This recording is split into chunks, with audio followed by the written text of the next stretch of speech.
Do you think life is simpler as time evolves? For some, it can be more complicated when facing issues about health, estate plans, probate, long-term care, and more. That's why attorney CPA Joe Cordell hosts ElderTalk with TuckerAllen, providing intelligent answers for those thinking about their future. Welcome to another segment of the ElderTalk Show. I'm Jill Enders. Joe Cordell is taking some vacation time, so I'm in the driver's seat. Today's show, we're going to focus on the controversy surrounding the pandemic, whether it's lockdowns, vaccine mandates, mask mandates. And here to help us sort it all out is a guest returning, Dr. Bhattacharya from Stanford University. If you remember, he was back on with us last year at the end of the year. Welcome, Dr. Bhattacharya. Thank you for joining us again. Thank you for having me. Pleasure to be on again. And the last time you were on, it was right after you released the Great Barrington Declaration. And I was hoping we could review that, talk about its purpose, how it was created.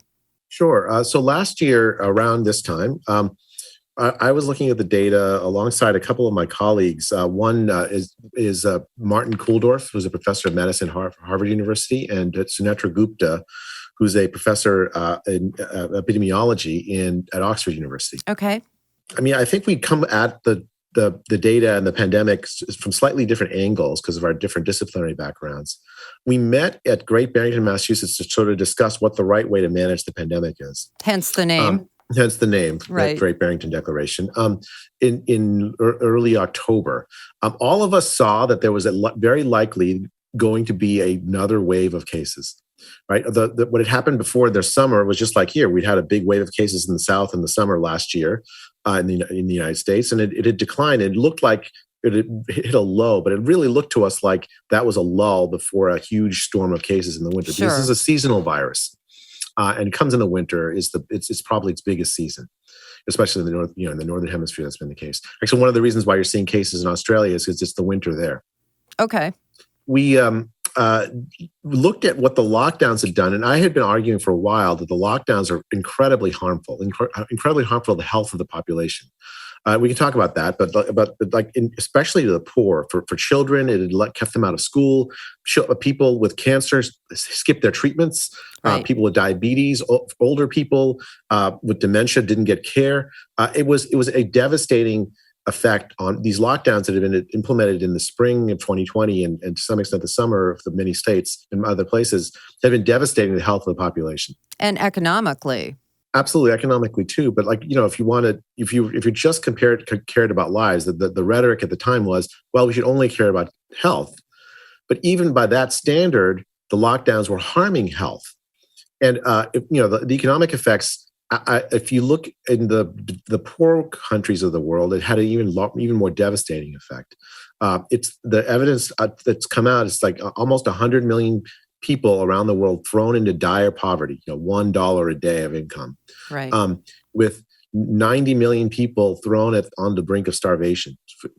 Dire food insecurity. 250,000 children in South Asia died last year as a consequence of the lockdowns. So it's one of these things where even on the standard of health, the lockdowns are not healthy. So the Great Barrington Declaration was a proposal for an alternate way to manage the pandemic because COVID is deadly, actually. Still certainly worth worrying about and doing some important things around. But the key fact about COVID is that there's a 1,000-fold difference in the risk of the disease, severe disease, from the old to the young. The old face a huge, enormous, the estimates are something like the infection fatality rate, the infection survival rate if you're over 70 is about 95%. So you're 95% of the time you survive. 5% is a high infection fatality rate for a disease like this. For younger populations, it's much less. So for under 70, it's 0.05%. So 99.95% survival. And for children, it's 1 in a million, 2 in a million, 3 in a million of dying from this disease if you're infected. Right. Based on hundreds of seroprevalence studies that have been conducted around the world. I mean, and the evidence was clear back then. But if that's true, then the right strategy is protect the vulnerable, protect the older populations and certain other populations of people with chronic conditions, while at the same time letting people who are not at particularly high risk of bad disease if they get infected to live their lives, because the harms from the lockdown for them are so devastating. Like, why keep children out of school? It leads to shorter lives for children over their entire lifetime, actually. Right. That's known from decades of research that school is incredibly important to the health of the lifelong health of a child. Yeah, and one thing that I've heard too is child abuse cases aren't getting reported as frequently because kids weren't in school. So, That is absolutely true, Jill. I mean, you see this in the data. There was a collapse in child abuse reporting last year in the US and the UK, but basically everywhere in the world. And it's not that child abuse didn't happen. It just happened at home and did not get picked up by people like teachers who would normally right, have picked it up and intervened. right. Same thing was true with domestic abuse as well. So this is one of these things. There's also the mental health consequences. Like, we haven't really talked about that, but like for young people, last year in the United States, the CDC estimated that 1 in 4 young adults seriously considered suicide. 1 in 4. So the lockdowns, I think, are very bad for people's health. The hope of the lockdowns was on net to protect the vulnerable older, but they didn't work. We locked down, and yet huge numbers of elderly people still die. 80% of the deaths to date in the United States are people over the age of 65. Still. And weren't a lot of those in nursing homes? There were about 40% of the deaths were in nursing homes. And I remember you talking the last time you were on the show that perhaps we weren't dealing with how we cared for the elderly in the nursing homes during the pandemic. Yeah, I mean, the early days of the epidemic, we did a catastrophically bad job with nursing homes, right? So New York very famously Sure. Emptied the hospitals of COVID patients, sending COVID-infected patients back to nursing homes, killing, countless numbers of people. Actually, we did, oddly, we did better than some countries. Like in Canada, in Quebec, the people who were in charge of the nursing homes, the staff, actually, because they were scared of COVID, abandoned their posts. And many older people died from starvation in nursing homes. Wow. So it was. I mean, it's one of these things where, like, we did catastrophically, but we greatly improved, actually. Like, we over time, and by October of last year, we'd improved quite a bit. Like, we started to have testing of staff, regular testing of staff for positive COVID in nursing homes to keep and restrictions, more PPE and other interventions in nursing homes that actually had reduced some of the harm. The hope of lockdowns was you stop community spread, and then that reduces the risk in nursing homes and the elderly. But the problem is that that's very difficult to do that, and you can see it failed. Right. The lockdowns happened, and yet, nevertheless, so many older people died in nursing homes and elsewhere because we didn't understand that they needed focused protection. Focused protection of the elderly was sort of the key thing. So protecting the most vulnerable. Protecting the most vulnerable. So just to give you some ideas that we had in the Great Barrington Declaration, one group of elderly people that are vulnerable are people generally from poorer families who live in multi-generational homes. So they have young people who live with older people. The young people go out and do young people things. They come home and maybe they've gone to a party and they think they might have been exposed. Well, one thing we could have done is we could have offered hotel rooms for the older person so that they could isolate from the family for a couple of days until you knew that the young person had symptoms. Sure. We did this with homeless people. Why not offer it to older people who are actually high risk? Yeah, that makes sense. Well, how many signatures have you gathered since the last time you were on the show? Where are you at now? I think it's somewhere on the order of almost 900,000 people have signed. Tens of thousands of doctors and scientists have also signed. One of the things we accomplished, I think, is we made it clear that although everyone was saying that the scientific consensus favored lockdowns, that is actually inaccurate. That is false. A very, very large number of doctors and scientists oppose lockdowns on scientific bases. So the ones that we outlined in the Great Barrington Declaration. Now let's talk about the Delta variant, the Delta Plus, and I think there was a new one that came out yesterday. I can't remember the name of it. But, viruses mutate, correct? And so that's going to happen. Yeah, I mean, this is an RNA virus. It mutates all the time. The RNA viruses, by their nature, because the replication is noisy, you're going to get mutations. Most of the mutations do nothing. They produce non-viable virus, or many of them produce non-viable virus. A few give the virus some, you might give some selective advantage in certain circumstances or others. So the Delta actually arose in India before the advent of the vaccine, but really took off in places that have had the vaccine, and now is the dominant virus worldwide. And it's faster spreading. It's more contagious, correct? There's actually a dispute in the medical literature about the epidemiological literature about whether it actually. So, like, here's one way to think about this is, if it were the Delta virus that had come out in March of 2020 or February of 2020, how fast would it have spread? Some people argue that it was spread just about at the same rate. What the key thing about the Delta variant is that if you have it seems to be able to infect people who've had the vaccine. Do we know why?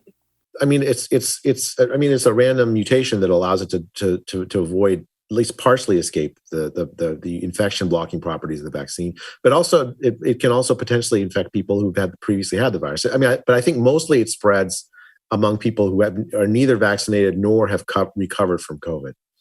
So it has a mild reproduction advantage, probably. But the key thing is, if you have recovered from COVID or if you've had the vaccine, Delta doesn't evade the protection you have against severe disease. Okay. You are still protected against hospitalization. You are still protected against death.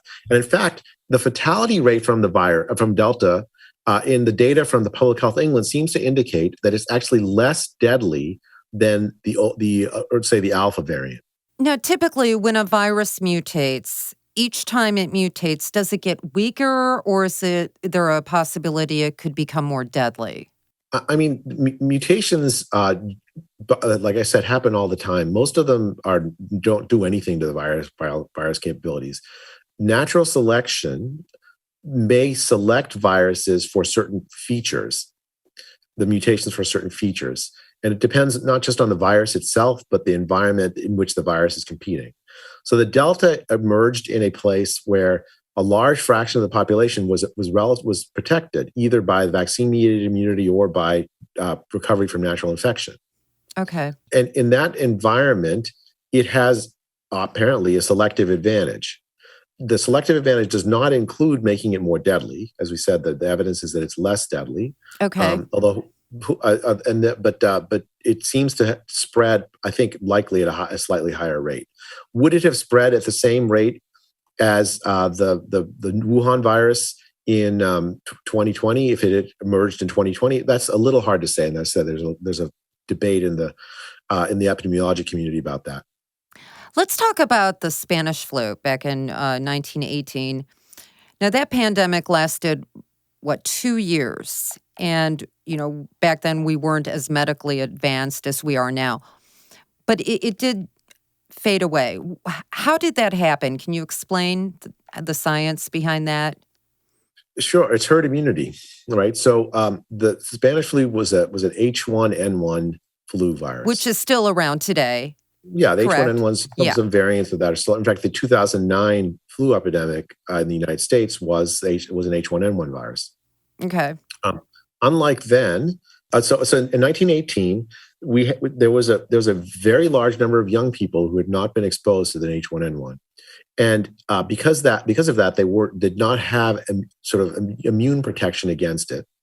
Whereas, like, older populations had seen some H1N1 maybe in their youth or when they were younger. Right. At least that's a leading theory for why what we saw in 1918 happened. In 1918, the H1N1 flu devastated younger populations.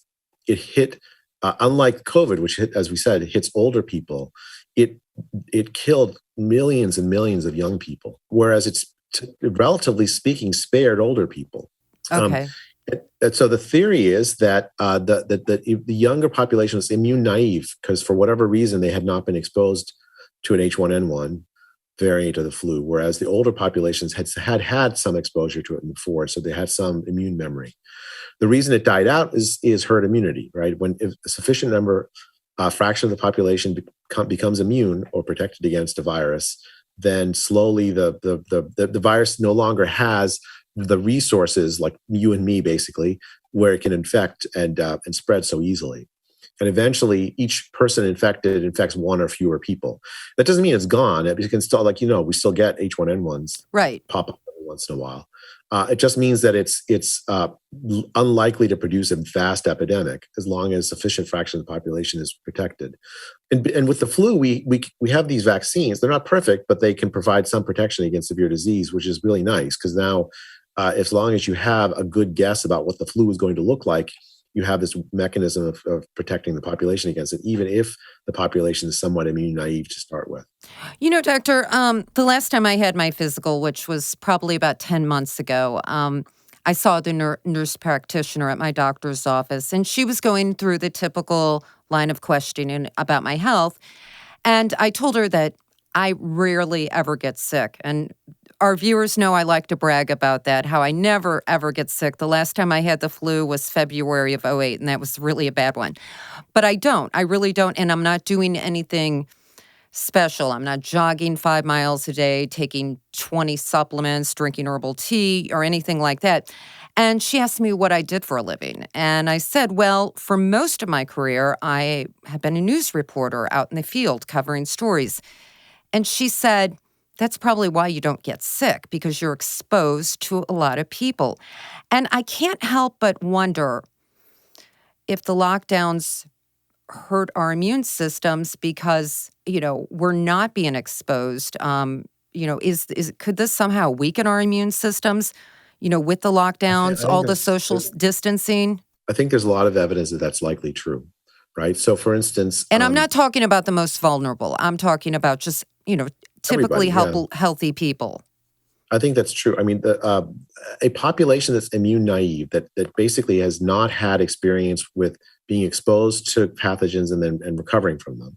As long as the recovery happens, it's like relatively mild or whatnot. That's a good thing to be exposed, right? Because so a lot of teachers will tell you this, right? So they may get sick during the beginning of the school year, but they often are healthier than their colleagues who have desk jobs. The same thing that what's happened here is actually in the last year and many of the other viruses, respiratory viruses that afflict people have disappeared. The flu disappeared last season. We had almost no flu last season. Respiratory syncytial virus, which is actually a deadly virus for infants, disappeared almost all of last year and through this year.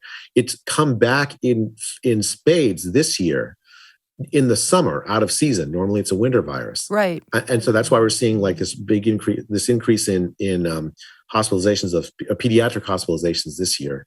Is respiratory syncytial virus come back, not just in the United States, but everywhere around the world.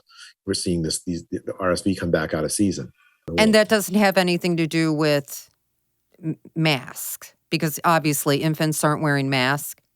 Yeah, I mean, like Sweden, which didn't have particularly aggressive lockdown. I mean, they let the population live mostly normally, right? No masks.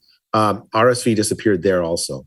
Mm-hmm. So it's not masks. I think it's the viruses competing with each other for people. And for the last year and COVID has won the battle, elbowing out some of the other viruses. It's called viral interference. Whereas now we're starting to see a comeback of these other viruses. I'm a little scared about that, frankly, because that means that we have now a whole bunch of immune naive people that would have been exposed to some of those other viruses that are walking around without that sort of re-upping of exposure. Like a mild cold, for instance, protects you against a future reinfection of a cold, right? Of that same virus. So the flu, for instance, I'm looking to the flu season with some trepidation. One, because we haven't had the flu, so there's a lot of people immune naive, and two, we don't have a very good guess of what kind of flu we're likely to see this season, because normally we make a guess based on what happened in Australia, right? This summer or then summer or earlier, and we don't have any evidence of that because it just wasn't there. So I do think that's something to worry about or to pay close attention. I mean, I wouldn't panic over it, but it's something to pay close attention to. Take your vitamin C, definitely. Let's talk about mask mandates. Lawsuits filed over that. Certainly here in Missouri, our Attorney General Eric Schmidt has filed lawsuits over that. What are your thoughts about mask mandates?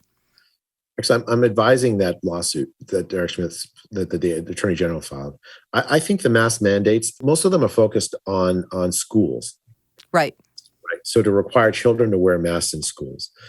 I think there is no randomized evidence whatsoever that that children being masked up produces any reduction in COVID spread. And I think there's a couple of reasons for that. First, let me give you one very clear piece of evidence. In Sweden, for instance, last year in 2020 and 2021, they had a full school year with, I think, maybe a couple of weeks off for high schoolers, where no child was masked. Not one child was masked. Okay. There was no children that died from COVID at all, and certainly nothing from getting COVID that they got in the schools. And the staff members, the teachers, actually had lower rates of COVID than the population at large. For reasons we don't fully understand, children are very inefficient spreaders of the disease just naturally without masks. Right? It's very different than a flu or cold, where children do spread the disease much more very efficiently. Not true for COVID. Right. And Eric Schmidt said in his argument that there hasn't been one child death in Missouri of COVID. Yeah, I mean, in the United States, for all of 2020 and all up through the summer of 2021, through up to I think July or August of 2021, I think it's like 360 child deaths from COVID. That is the lower rate of death from COVID than the flu. More children died in 2020 from the flu than died from COVID in 2020. And that's with the flu disappearing in the second half of the year.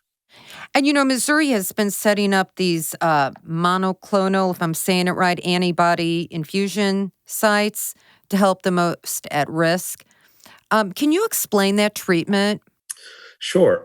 So and a is it monoclonal effective? antibody, I think it's quite effective. The evidence is strong on it. So, but it has to be used at the right time. So a monoclonal antibody, an antibody is basically it's a protein produced by your immune system that attaches, generally, like the specific ones attached to, in this case, it would attach to the COVID virus, right? You have the virus floating around like a ball with like the spike protein. The antibodies are like attached to the spike protein on the COVID. Okay. So the monoclonal antibodies are specifically designed proteins that are designed to attach to the virus when it sees it. And what that does is it sends a signal to your immune system that, look, this is a foreign invader. And it basically mobilizes your immune cells to attack the virus and eradicate it, get rid of it. Now, in clinical trials with these monoclonal antibodies, what people have found is that if it's given early enough, that you get symptoms early and you go get these monoclonal antibodies, generally, I think you have to get it through some blood infusion. But in any case, you go get it early enough. There's a 70% reduction in mortality. 70%, an enormous reduction in mortality. I don't know what we've had these available since December of last year. And I think President Trump actually got it in October before it was fully approved when he got COVID. Right. Probably right. saved his life. I think you're right. Yeah. Yeah. We should have been using this all the way across. We should have been pushing these all the way across. I think it's amazing that only now, like I think Governor DeSantis did this, and then Missouri, you all are doing this. Governor a few other Parson, states are now picking this up. Thank God. So a candidate for this would be an elderly person, someone with heart disease, diabetes, correct? So I think formally, the people that are eligible are 65. People over 65, vulnerable because they're high risk group of mortality, and then also people that are obese or even overweight. If your body mass index is 25 or above, then you're eligible for this treatment, and it's free to patients. Let's talk about vaccine mandates. We're seeing that, with universities, with employers, even restaurants are requiring you to show a vaccine card. And there are some, that say the argument is it's for the greater good, it's in the best interest of public health. Others say it's vaccine bullying. What do you think? I think it's vaccine bullying. Okay. I think these vaccines are actually quite good, quite effective, especially for older people. They protect against severe disease very, very well, even against the Delta variant. If you get a vaccine, you are much less likely to die or be hospitalized if you have COVID. So that's a good thing. The key public health question then is, how do you convince people to get the vaccine? And who is it most important gets the vaccine?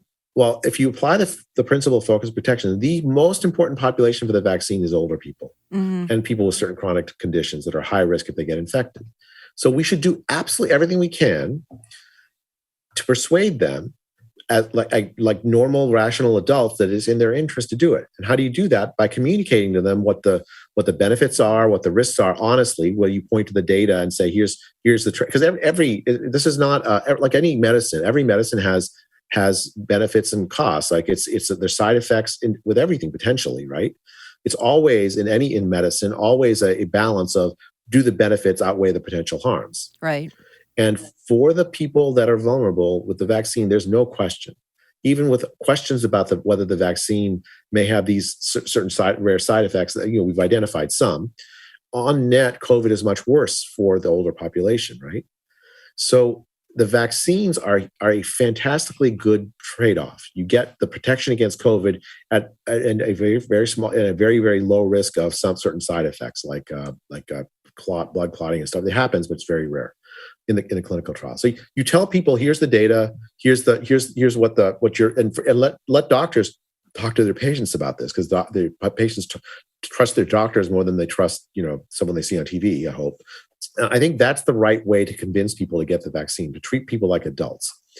If you do vaccine mandates, I think that in itself induces vaccine hesitancy.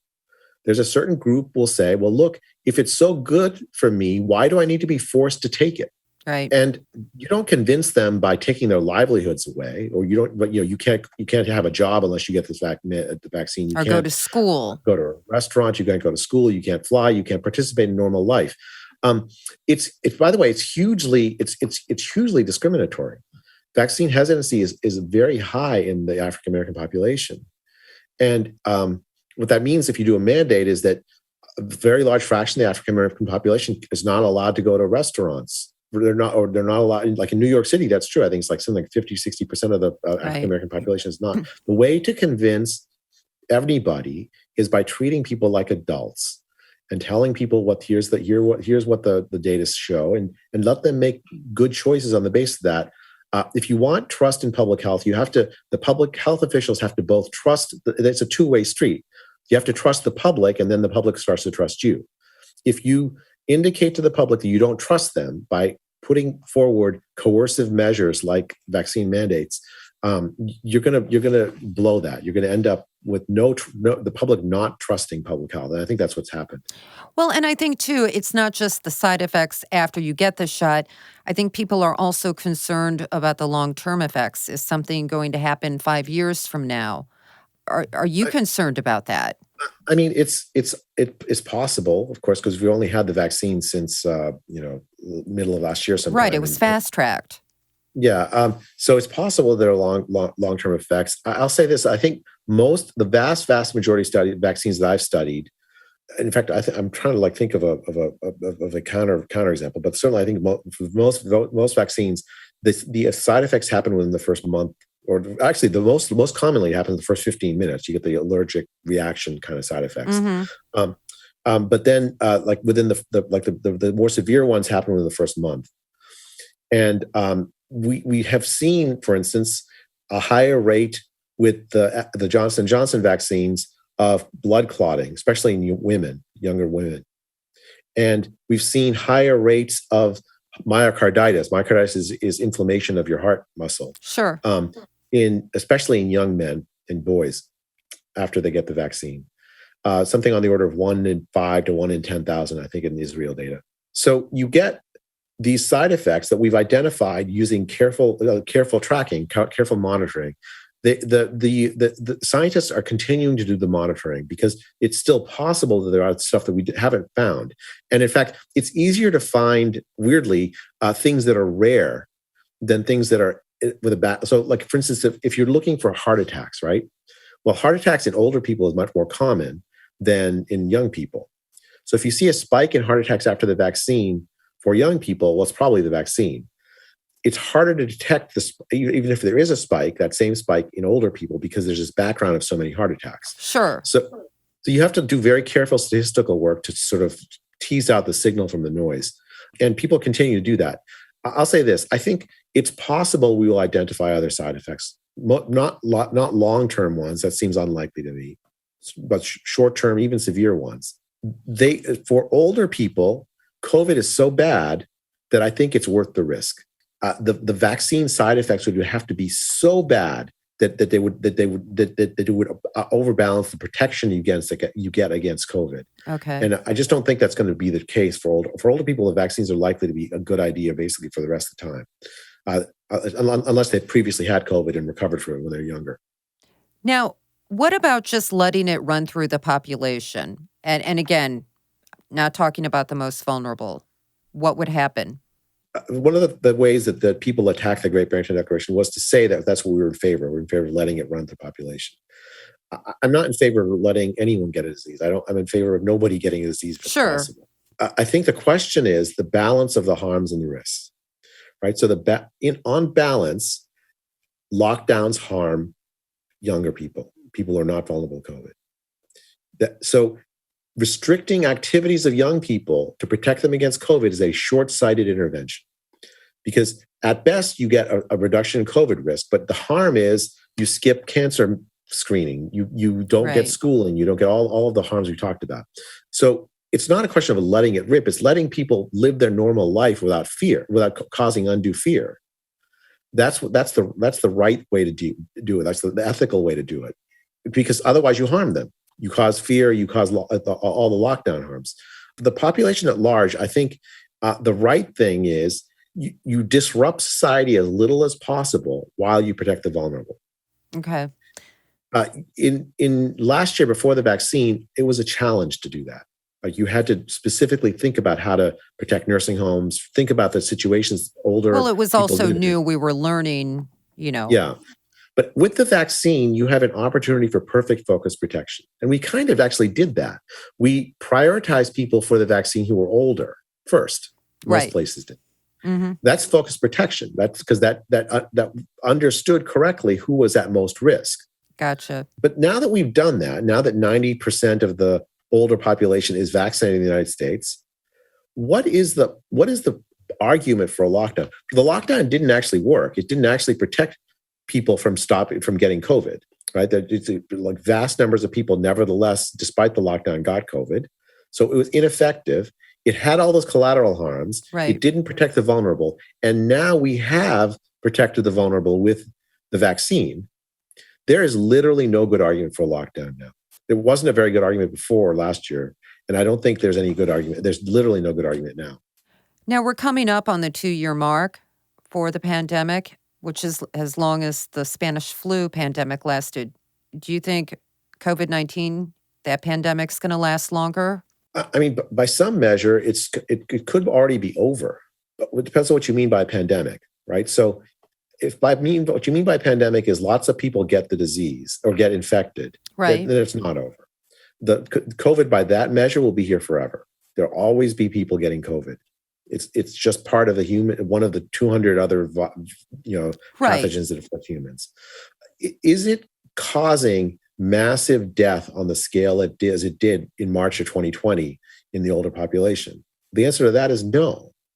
And the reason is very simple. One, we protected the older population with the vaccines, and two, a very large number of people have got the disease and recovered from it, and therefore are immune to it. And so the population at large is no longer an immune-naive population. And so COVID no longer poses the threat that it once did. Is it a matter of time before we all get it? Yes. But it doesn't mean it's a death sentence necessarily. No, it's not. As I said, the data before the vaccine was that the survival rate for older people over 70 was 95%. And the survival rate for under 70 was 99.95%. Right. So it wasn't a death sentence then. And now with the vaccine, even if you hadn't already had the COVID, you can get the vaccine and reduce the death rate if you're over 70 from 5% to 0.5%. Turn it again into a very, very low risk event as opposed to like a very high risk event. So I think we shouldn't be thinking along the lines of, there's somehow I can protect myself from getting COVID if I'm just careful. That's been a mistake. Mm-hmm. It's not possible to do that. Countries that have done that, like Australia is a good example, they basically end up having to lock down over and over again, and yet COVID still spreads. Zero COVID is a fantasy. The disease, the virus is held sometimes in other mammals. Dogs can get COVID. Cats can get COVID. I've heard that. There's a survey of deer, white-tailed deer in the United States. 40% of white-tailed deer in this survey had COVID antibodies. The 40% of deer have been infected with COVID. But we haven't had any deaths because of that in that population. No one's done a study of the death rate from COVID in deer, so I don't know the answer.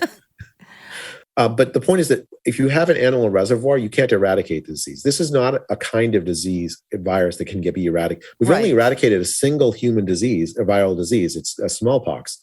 Yeah. It took, a better vaccine than we currently have, and 50 years. We're not going to eradicate, and it had no animal reservoirs. This virus has animal reservoirs. The vaccine protects against severe disease, but doesn't protect against infection. It's too widespread already in the population at large. Sure. This is a very poor candidate for a disease to eradicate. We'd have no technology to eradicate it. Lockdowns won't eradicate it, and the vaccines won't eradicate it. Right. It's just something that's going to be around. Yes. Yeah. Now, there was this article that came out of Alaska. This woman who has multiple health issues, an autoimmune disease, blood clotting disorder, and she was receiving treatment from this clinic, medications, and she is not anti-vaccine by no means, but she wants to wait a little longer before getting the COVID vaccine because obviously with her health problems, especially her blood clotting disorder. And so she claims her doctor at this clinic ended their relationship because she would not get the vaccine. Could we see more of this from doctors? And do they have the right to end a relationship with a patient because they refuse the vaccine? I think that's unethical on the part of the doctor. Mm-hmm. I think that doctors have an obligation to treat their patients, even if the patients aren't doing exactly what they want them to do. It's actually very common for patients not to do exactly what doctors want them to do. Yeah. I mean, I haven't always done everything my doctor has asked me, but I'm a doctor and I am a terrible patient. So it's just, but we have an obligation to manage our patients, again, to treat patients like rational people and not to be judgmental about them. And if I understood I guess I don't fully know the details of the case, but if I understand it correctly, I think that the physician was acting unethically if he terminated the relationship with the patient. But do you think we're going to see more doctors doing that? I hope not. Yeah. Okay. So tell us if, getting back, we're going to circle back to the Great Barrington Declaration. If our viewers want to learn more about it and perhaps even sign it, how can they do it? So we have a webpage. I think it's gbdeclaration.org, or if you just Google Great Barrington Declaration, it's the first link that pops up now, I think, in most places. And you can absolutely still sign it. We're still getting like hundreds and hundreds of signatures every day for people. It's resonating, I think, more and more with a population that is tired of lockdowns. There's also a Facebook page, Great Barrington Declaration Facebook page, and a Twitter account. Okay. So you're welcome to check there. I've been also working on another project called the Collateral Global Project, Collateral Global. And what is that about? It's a UK charity. What we're doing is we are collating and commissioning evidence on lockdown harms. So, for instance, we commissioned a study to see how the effect of the lockdowns on childhood vaccinations around the world. It's a huge collapse in like normal childhood vaccines. Are we talking about like measles, mumps? Rubella, those kind of diseases. The diseases that are actually deadly to children. Right. Millions of children around the world did not receive them as a consequence of the lockdowns. And so we commissioned a study to measure that. And we have regular people telling their stories about, what lockdown meant to them. Then some more sort of like philosophers and ethicists saying what the ethics of lockdowns were. Essentially, like trying to do as good a job as we can to tell the full story in an accessible way about the lockdowns. It's called collateralglobal.org. I'm the editor-in-chief of it. Okay. Yeah. We'll definitely post that up on our screen so our listeners and viewers can find out more information about that. I have one final question. You obviously have been very outspoken with your viewpoints and have received criticism. Have you worried that this would hinder your career in any way? The purpose of my career isn't to have a long CV. The purpose of my career in medicine is to heal and to promote ideas that lead to healing. I don't care about my career. If I'm not doing that, then there's no reason for me to be in the job I have. I find myself I'm a tenured professor at Stanford. Right. People can say all kinds of stuff about me, but it would be hard. If I didn't do this, then I'm not doing my job. I have to say what I'm seeing, and I have to advocate for what I think is good for people's health. That's my job, and I'm going to keep doing it. Good for you, Doctor. Well, thank you again for joining us. It's always a pleasure to have you on the show, and we hope to have you back on again soon. Yeah, I'd love to. It was a pleasure to talk with you. Wonderful. Well, that's been another segment of the ElderTalk show. Until then, take care. You've been listening to ElderTalk with TuckerAllen, providing intelligent answers for those thinking about their future, with attorney CPA Joe Cordell. Sponsored by TuckerAllen, your estate and elder law advisors. For more information, visit TuckerAllen.com. Listen again next Saturday for another edition of ElderTalk with TuckerAllen. The choice of a lawyer is an important decision and should not be based solely on advertisements.